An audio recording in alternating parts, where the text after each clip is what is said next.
eu queria falar sobre a apresentação de Pedro na primeira e na segunda carta. E é muito legal. A palavra de Deus é algo extraordinário, ela ensina muita coisa. E hoje nós vamos aprender um pouco mais dessa obra extraordinária que o Espírito Santo fez na vida dos apóstolos.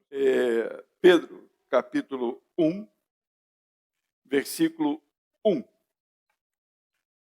Olha só que coisa interessante.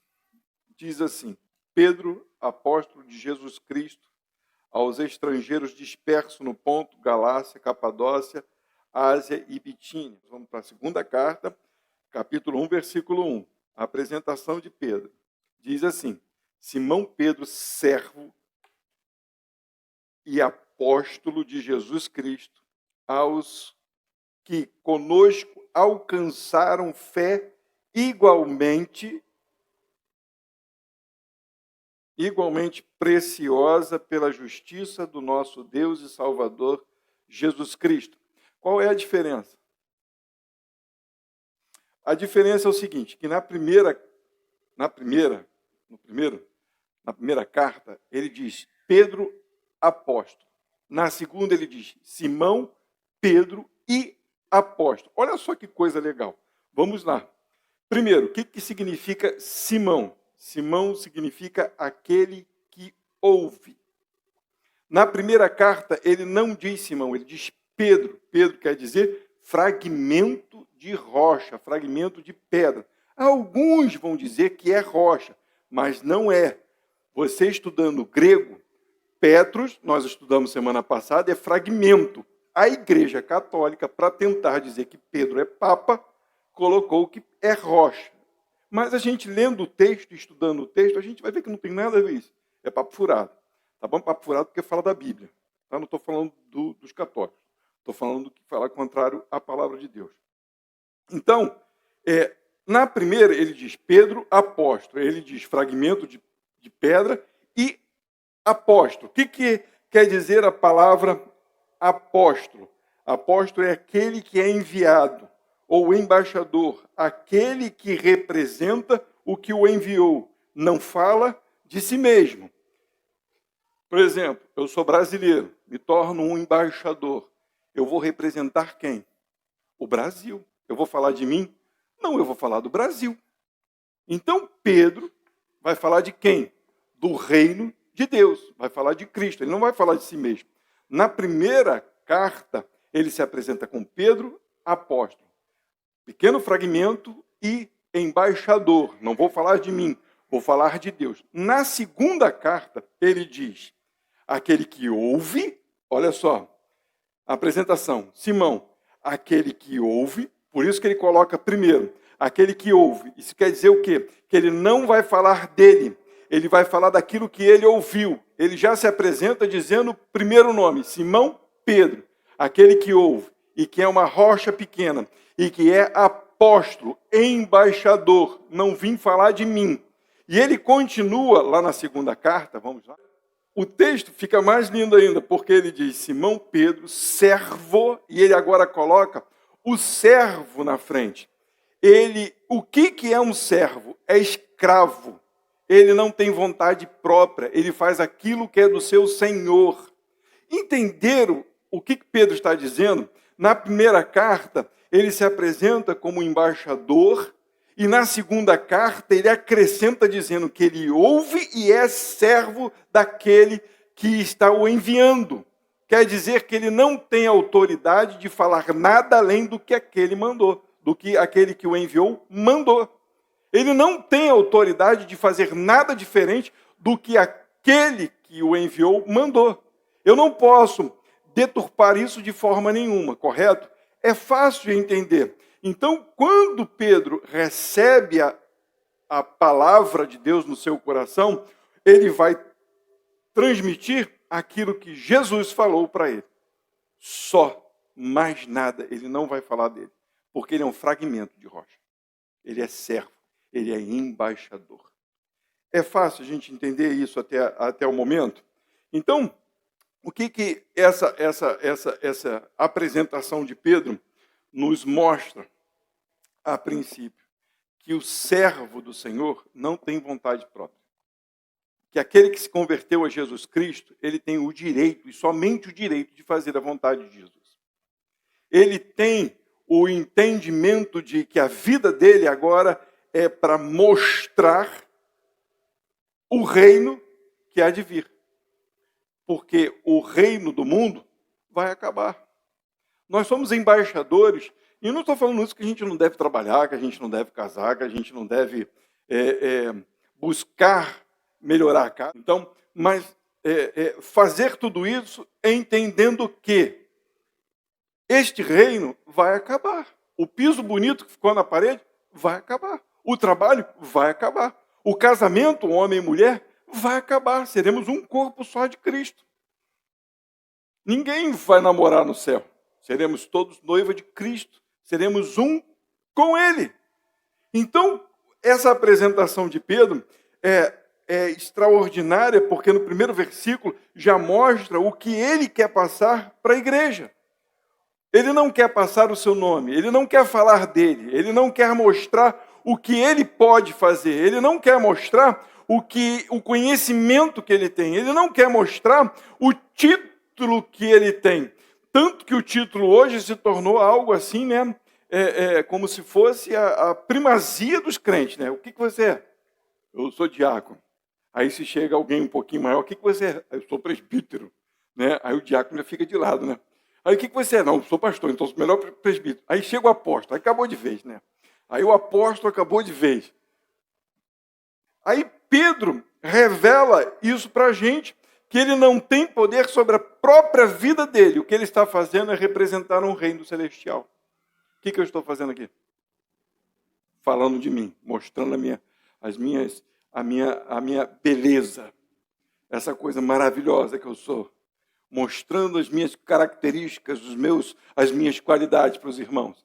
Imagina se fosse isso. Todo mundo ia sair correndo. Aliás, o pessoal já sai correndo sem eu falar delas. Imagina se eu estivesse falando das minhas qualidades extraordinárias, né?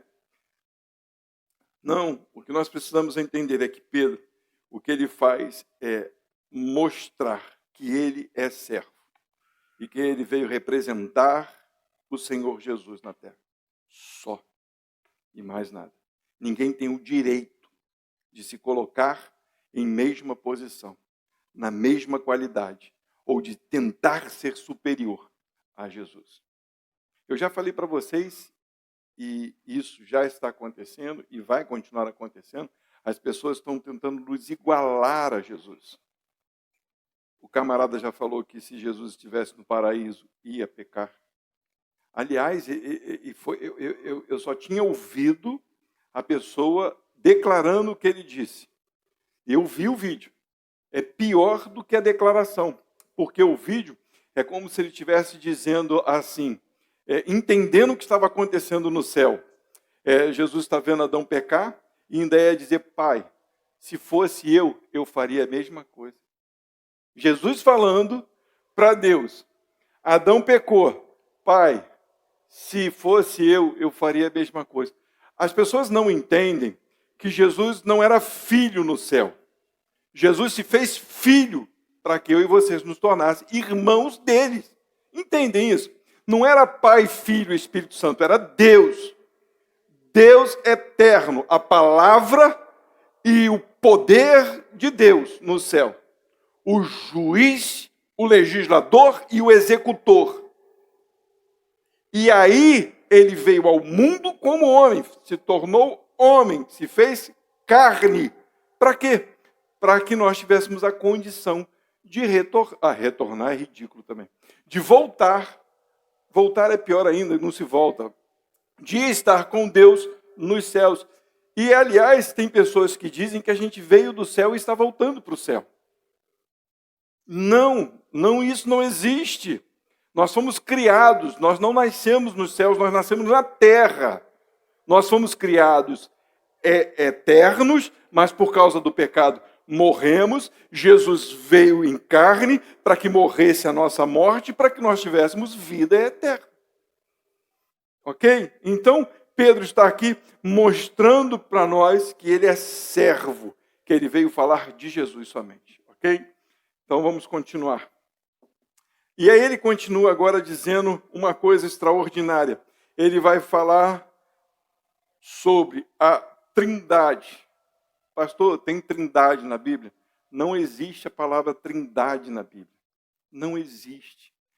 Os teólogos, os doutores, colocaram para a gente entender que é um Deus que se manifesta em 3 pessoas.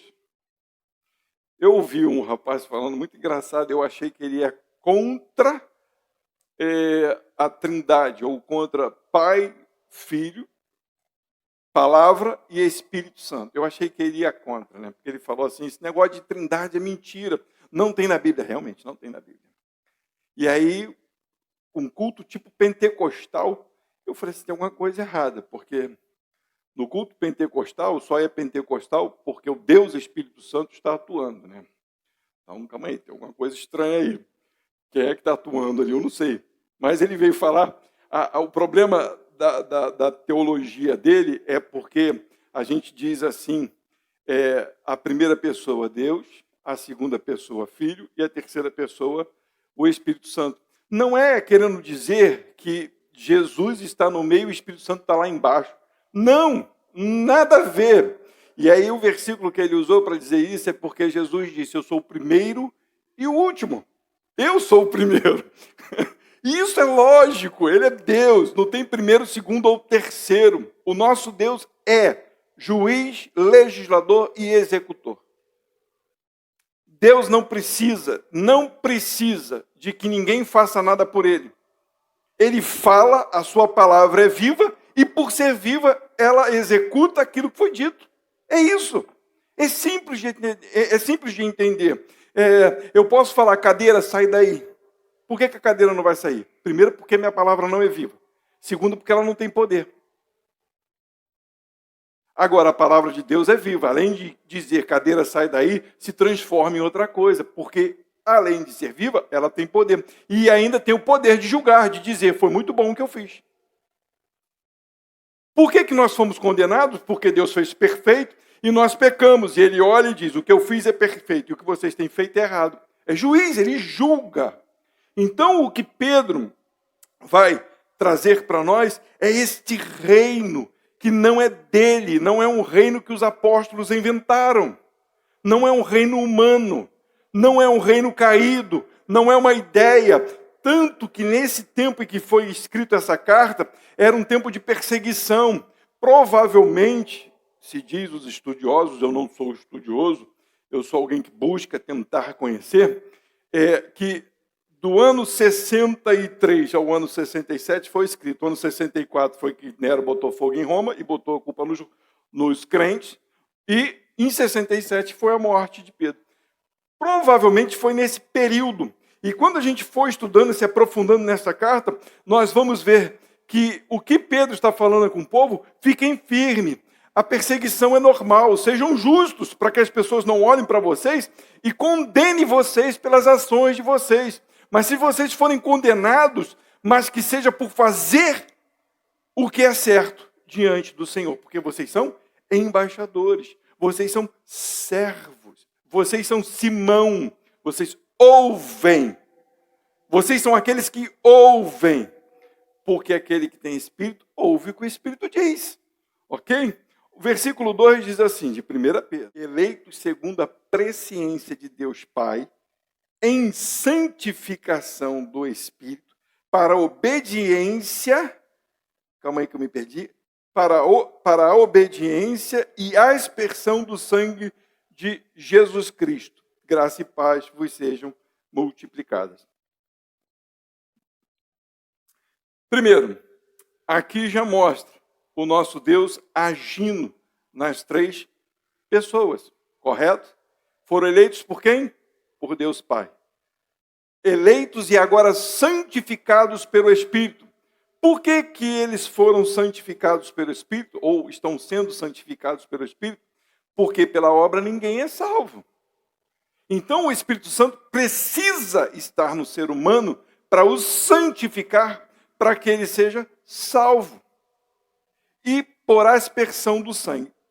Se nós fôssemos pensar direitinho, entenda, não seria primeiro a aspersão do sangue depois a santificação, e segundo o que está escrito, eleito segundo a presciência, depois, porque algumas pessoas acham que essa presciência é Deus previu o futuro. Deus não prevê, Deus não é adivinho. Por exemplo, deixa eu pensar aqui, estou vendo Marlete. Olha, eu vi Marlete bem brigando. Ah, não, mas ela foi para a igreja. Vou deixar o nome dela escrito aqui no livro da vida. Deus não é adivinho, Ele é planejador, Ele é criador. Outra coisa, Deus está com tudo nas suas mãos, do começo ao fim. Essa palavra presciência, ela quer dizer ciência do futuro. E aí, pastor, tá vendo? Deus tem a ciência do futuro, Ele conhece o futuro. O futuro está nas mãos de Deus.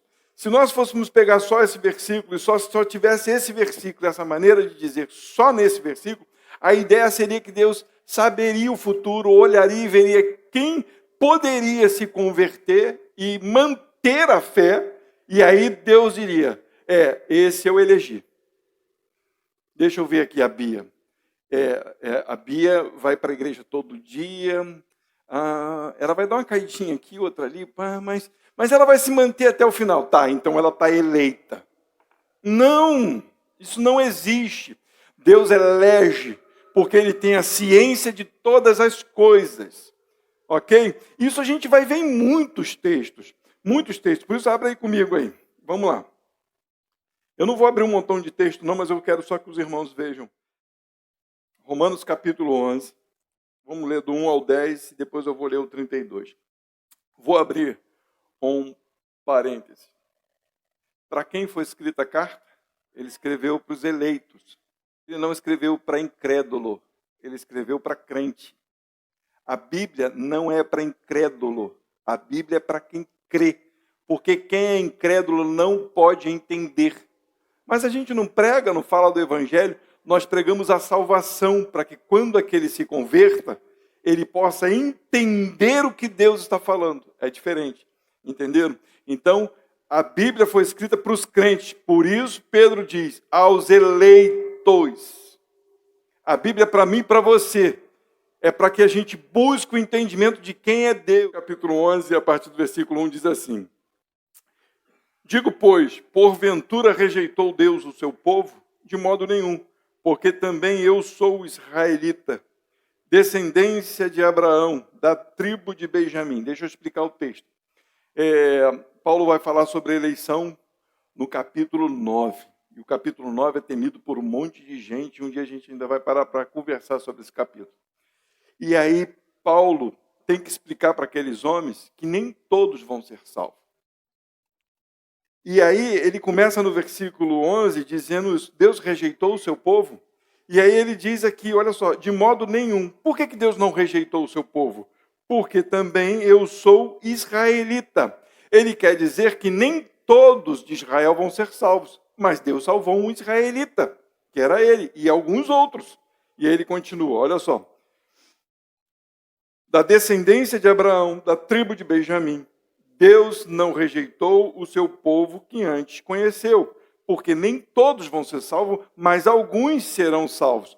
E ele, olha só, e aí ele dá uma explicação mais fácil. Ou não sabeis o que a Escritura diz de Elias, como fala a Deus contra Israel, dizendo, Senhor, Elias falando, né?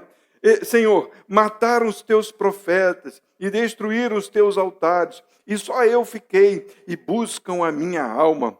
Mas que lhes diz a resposta divina?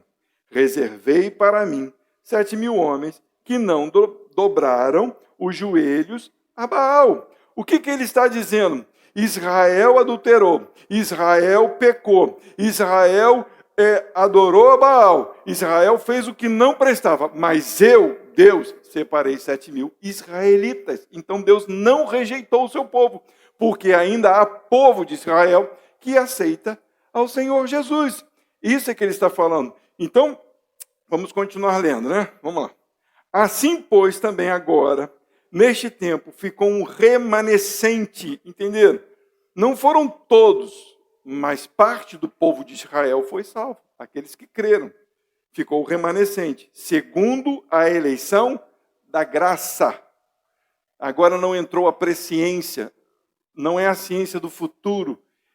Deus tem todo o conhecimento, porque está nele todas as coisas, e as pessoas são salvas pelo favor dele. É graça. O que é graça? Favor imerecido. Deus salvou por graça. Assim, pois, também agora, neste tempo, ficou um remanescente segundo a eleição da graça. Mas se é por graça, já não é pelas obras. Então, essa presciência não é de viu alguém fazer alguma coisa boa. É que toda a ciência está em Deus. A gente consegue entender isso? É impossível crer num Deus que ficou olhando para o futuro para ver se vai dar certo ou não. É impossível crer num Deus que tem a mão curta. Até onde eu posso ir? Até o ponto que fulano vai crer. Aí eu estendo minha mão. Não! É antes. Deus previu. Deus tem todo o conhecimento antes e depois. Vocês já viram, várias vezes eu já fiz sobre isso. Deus está em Gênesis e está em Apocalipse. Está tudo nas mãos do Senhor. Por que isso? Por um simples fato. Porque nada foge dele. Nada pode sair dele. Nada. Nada, ninguém, não tem como. Nem no começo da humanidade, nem no final. Não existe como. Porque as coisas só existem e vão até o final porque é por causa dele. Porque se ele não existisse, nós também não existiríamos. Se o futuro dependesse de nós, não existiria futuro. Seria impossível existir um amanhã, porque depende de Deus. A Bíblia declara, Paulo fala sobre isso, que nele nos movemos, nele existimos, nele respiramos. Versículo 7. Pois que os israelitas que buscavam não alcançaram, mas os eleitos alcançaram, e os outros foram endurecidos, como está escrito. Deus lhes deu espírito de profundo sono. De novo. Deus lhes deu espírito de profundo sono. De novo. Deus. Não foi eu, não foi Paulo que disse, não foi Pedro. Pedro só está replicando o que eles entenderam do Senhor. Paulo só está replicando aquilo que eles entenderam do Senhor. Deus lhes deu espírito de profundo sono, olhos para não verem e ouvidos para não ouvirem, até o dia de hoje. Está falando do povo de Israel, mas alguns Deus salvou. Então, o que a palavra que nós estamos lendo lá da presciência quer dizer que Deus conhece e tem todo o conhecimento de todas as coisas, porque Ele elegeu. É simples, não tem neurose nisso. Versículo 32 aí de Romanos 11 diz assim, para fechar, só esse pedacinho, depois nós vamos para Salmo 139. Diz assim, porque Deus encerrou a todos, foi Deus, não fui eu, não sou eu que estou dizendo, porque Deus encerrou a todos debaixo do quê? Da desobediência, para com todos usar de misericórdia. Sabe para que isso? Para que ninguém diga, eu fiz. Amanhã alguém pode dizer assim, mas eu fui à igreja, mas eu cantei no louvor, mas eu preguei a palavra. Aliás, no final, Jesus fala sobre isso, que muitos vão dizer, mas eu expulsei demônios, mas eu fiz maravilhas, mas eu. Em suma, o mais eu não existe. Para Deus é Ele. Não tem nenhuma criatura que possa dizer, eu faço, eu quero, eu posso. Salmo 139. Senhor, Tu me sondas e me conheces. Tu sabes o meu assentar e o meu levantar. De longe entende os meus pensamentos. Cercas o meu andar e o meu deitar. E conhece todos os meus caminhos. Aí você olha assim, Deus sabe o que eu vou fazer. Quando eu era criança era muito engraçado. Falava muito disso, Deus sabe todas as coisas. Dudu, Deus sabe o que você está fazendo. E aí ficava assim na minha cabeça, será que Ele sabe o que eu vou fazer mesmo? Aí tinha 2 ruas que eu podia passar. Quero ver se Deus vai saber agora. Aí eu fingia que é para aquela e ia para aquela outra. Será que eu consegui? Será que eu consegui? Mas isso é legal porque a gente começa a pensar. Porque a ideia que a gente tem é como se Deus estivesse olhando, tentando entender o que a gente está fazendo. Deus não está sentado no trono tentando entender o que a gente está fazendo. Ele sabe, Ele é. Ele olha e sabe, porque Ele te fez. Deus está com a sua mão segurando todo o universo. O poder do Espírito move todas as coisas até o final. É impossível Deus não ter toda a ciência de cada um de nós. Olha só, aí ele fala assim, versículo 4. Não havendo ainda palavras alguma na minha boca, eis que logo o Senhor tudo conheces. Tu me cercas por detrás e por diante, e puseste sobre mim a tua mão. Tal conhecimento é para mim maravilhoso, maravilhosíssimo, tão alto que não posso atingir. Para onde me irei do teu espírito? Ou para onde fugirei da tua face? Consegue entender esse versículo? Você não tem como fugir de Deus. Ele não está te caçando, procurando onde você está, para ver o que você vai fazer. Você não tem como. Ele está, Ele é. Não é assim, eu vou ali e Deus vai chegar lá porque Ele é onipresente. Não, Ele está, Ele é. Deus não está aqui. Ele é, Ele está. Ele inunda isso aqui com a sua glória. É diferente. Uma vez eu vi um culto muito engraçado. E depois a gente vai rindo com as coisas e a pessoa falou, Ele chegou. Ele chegou, Ele está aqui. Ele está aqui, Ele acabou de chegar. Ele chegou. Ué, e não estava antes? Não dá para entender a ignorância. Pessoas, sei lá, cara, tá pensando num Deus de mão encolhida. Deixa eu ver se eles vão me louvar para eu chegar lá. Não! Nós não conseguimos adorar a Deus. O Espírito que está em nós nos leva à adoração. É muito diferente, é completamente diferente. Isso. Se subir ao céu, lá tu estás. Se fizer no inferno a minha cama, algumas pessoas acham que Deus não está no inferno. Não está a presença gloriosa de paz, mas a ira de Deus está no inferno, Ele está lá. E isso é tenebroso. O inferno não é tenebroso por causa do diabo. O inferno não existiria. O inferno é tenebroso porque Deus está lá irado. Você se imagina o que é isso? Qual lugar que a gente deve estar? Do lado de Deus, é melhor, porque ficar do lado contra Deus é triste. O negócio é triste. Moisés, quando viu a glória de Deus, caiu. Quem sou eu? Quem sou eu? O homem que não sabe nem falar. Aliás, todos os homens que tiveram essa presença real quase saíram correndo. Quando Isaías teve a presença da glória em visão, sai de perto de mim que eu vou morrer.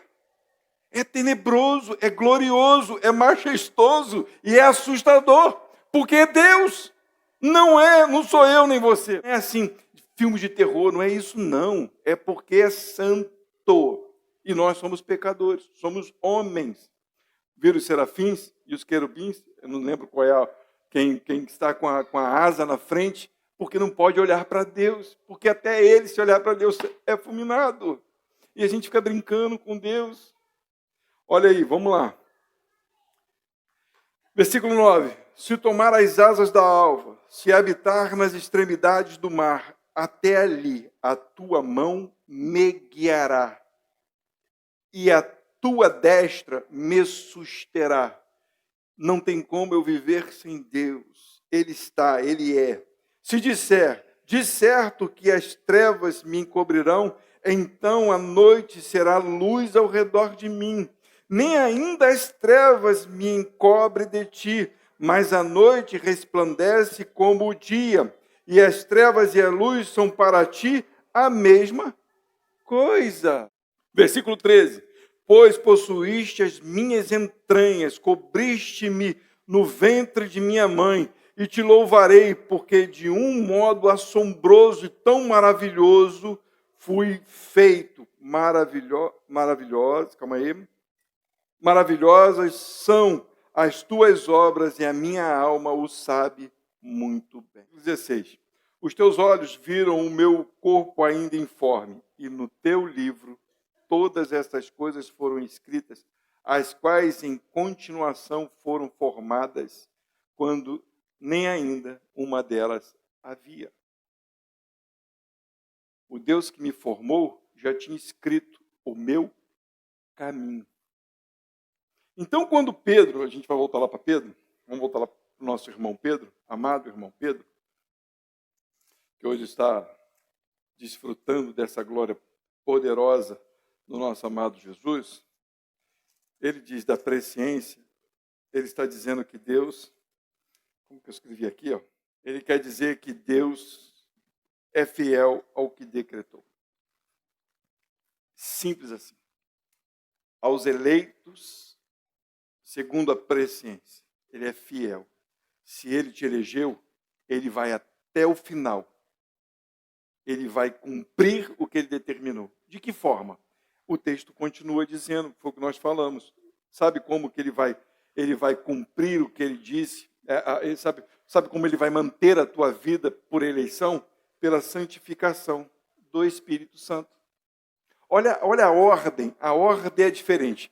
Deus elegeu e enviou o seu Espírito para nos santificar, para que nós aceitássemos Jesus.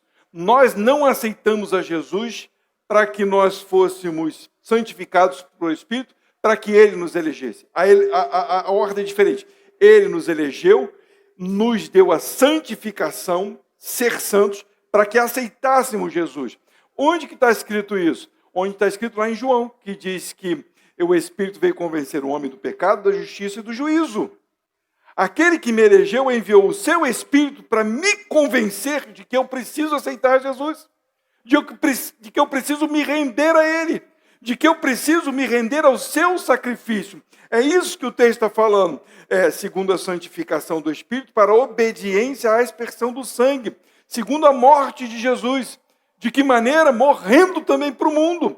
Agora a minha vida que pertence a Ele, por causa que Ele me elegeu, agora vivo em santificação do Espírito, não pela minha obra, mas por causa da obra que Ele faz em mim, porque eu creio no Senhor Jesus e sei que a morte que Ele morreu levou a mim e a sua vida, ter vida e vida em abundância.